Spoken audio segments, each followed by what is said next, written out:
Hello everybody, welcome to Monday Morning Must Knows. My name is Merlin Rothfeld, and I'm losing more hair every single day because of the chaos that is these financial markets for 2025. Last week we saw really bad things happen with regards to the broad market indexes, the S&P, the NASDAQ, and the Russell, all breaking down below key demand zones, which, pay attention, this may be that point where we see things shift and all of a sudden markets start to really sell off as that trend looks like it's reversed. Now, we also had cryptocurrency take center stage with President Trump on Thursday night signing the Bitcoin Reserve as well as the Digital Asset Stockpile executive order, and then, of course, the Crypto Summit. So keep your eye on crypto and digital assets. And for those of you in my program at Trading Academy, the Focus or the Digital Assets program, we have a lot more to talk about as digital assets starts to become more prominent and more relevant in day-to-day activities and society. Now, let's talk about this trading week.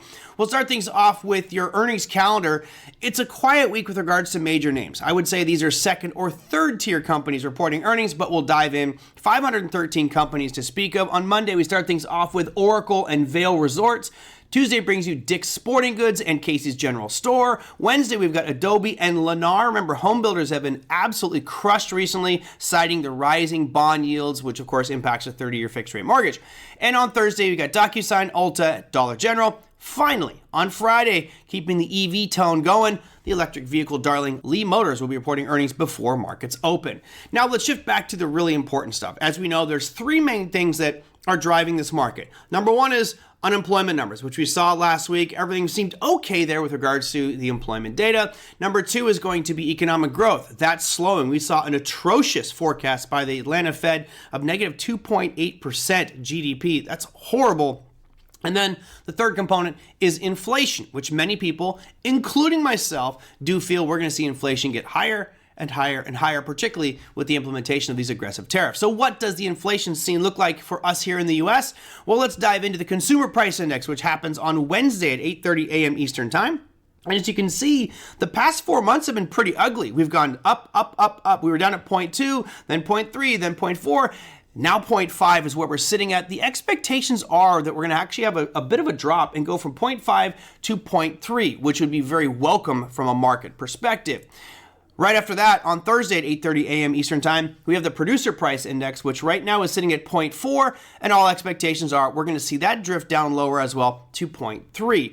Now remember, the previous month we saw increases on both of these. We saw increases on CPI, PPI, as well as the core PCE price index. So it does appear inflation is ticking up. I'm curious to see what is ticking down for this upcoming reading, and we'll talk about that more on our upcoming Monday Morning Must Knows as we see this data unfold.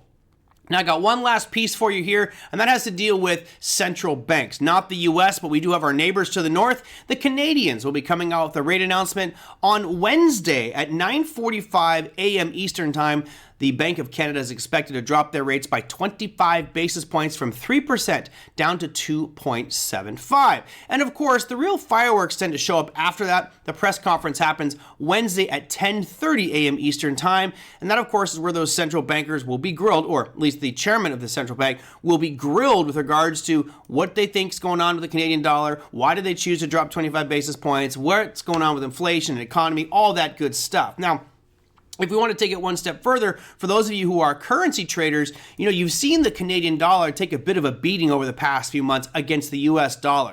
Now, of course, last week we had a lot of really big volatile days, especially Friday. Friday was a really big day down for the Canadian dollar. And this is one of those things that could change that trajectory. So for anyone here who's a Forex trader, particularly trading the Canadian dollar, be very careful on Wednesday right around 9:45 Eastern Time.